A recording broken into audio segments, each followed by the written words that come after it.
تخلیق آدم علیہ السلام، فرشتے اور ابلیس۔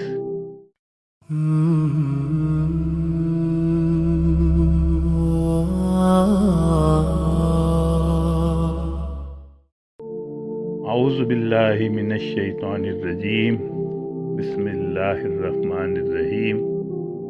حضرت آدم علیہ السلام کی تخلیق کا واقعہ قرآن میں متعدد مقامات پر آیا ہے، اور ایک ہی واقعے کے متعدد پہلو الگ الگ جگہوں پر بیان ہوئے ہیں۔ لوگوں میں اس واقعے کے بارے میں کچھ نہ کچھ غلط فہمیاں پائی جاتی ہیں۔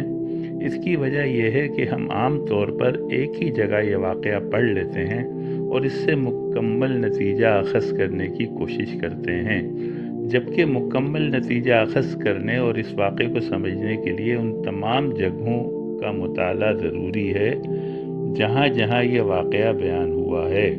سب سے پہلے یہ واقعہ سورہ بقرہ میں بیان ہوا ہے، جس کا مفہوم یہ ہے کہ اللہ نے فرشتوں سے کہا کہ میں زمین میں اپنا ایک نائب بنا رہا ہوں۔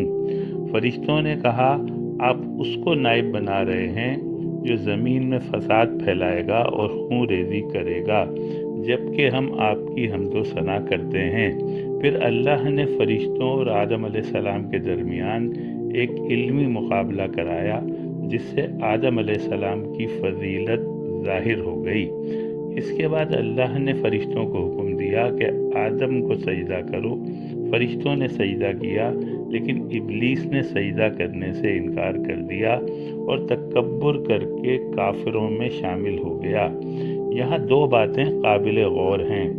ایک تو یہ کہ فرشتوں نے نہ تو آدم علیہ السلام کو سجدہ کرنے سے انکار کیا اور نہ ہی اعتراض کیا۔ دوسری بات یہ ہے کہ ابلیس کے سجدہ نہ کرنے کے باوجود بھی اللہ نے اس سے وجہ پوچھی کہ تو نے سجدہ کیوں نہیں کیا، تو اس نے کہا میں آدم سے افضل ہوں، میں آگ سے پیدا ہوا ہوں اور آدم مٹی سے، اس لیے میں نے اسے سجدہ نہیں کیا۔ ابلیس کے سجدہ نہ کرنے کی وجہ سے وہ رائندہ درگاہ نہیں ہوا، بلکہ تکبر کرنے کی وجہ سے رائندہ درگاہ ہوا۔ اب یہاں آدم علیہ السلام اور ان کی بیوی کو حکم ہوا کہ جنت میں داخل ہو جاؤ اور جو چاہے کھاؤ پیو، مگر اس ایک درخت کے قریب نہ جانا۔ لیکن ان دونوں کو شیطان نے بہکا کر اس درخت کا پھل کھانے پر آمادہ کر لیا، جسے کھانے کی وجہ سے وہ جنت سے نکالے گئے۔ جنت سے نکلنے کے بعد وہ بہت غمزدہ ہوئے اور روتے رہتے تھے۔ پھر اللہ نے ان پر رحم کیا اور وہ کلمات سکھائے جنہیں پڑھ کر ان کی توبہ قبول ہوئی۔ ربنا ظلمنا انفسنا وان لم تغفر لنا وترحمنا لنکونن من الخاسرین، سورہ اعراف آیت نمبر 23۔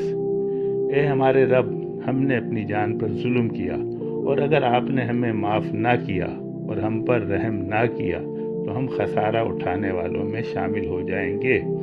آدم علیہ السلام کی توبہ یہ دعا پڑھنے سے قبول ہوئی جو انہیں اللہ نے خود سکھائی۔ قرآن میں 4 جگہوں پر آتا ہے کہ ابلیس نے راندہ درگاہ ہونے کے بعد اللہ سے مہلت مانگی کہ مجھے قیامت تک کے لیے مہلت دے کہ میں آدم کو اور اس کی ذریت کو ہر طرح سے بہکار کر گمراہ کر دوں اور انہیں تیرا ناشکرہ بنا دوں۔ اللہ نے ابلیس کو یہ مہلت دے دی اور ساتھ میں فرما دیا کہ میرے نیک بندوں پر تیرا زور نہیں چلے گا اور میں تجھے اور تیرے پیروکاروں کو جہنم میں ڈالوں گا۔ یہ 4 مقامات سورہ اعراف، سورہ ہجر، سورہ بنی اسرائیل اور سورہ سعد میں آتے ہیں۔ صدق اللہ العظیم۔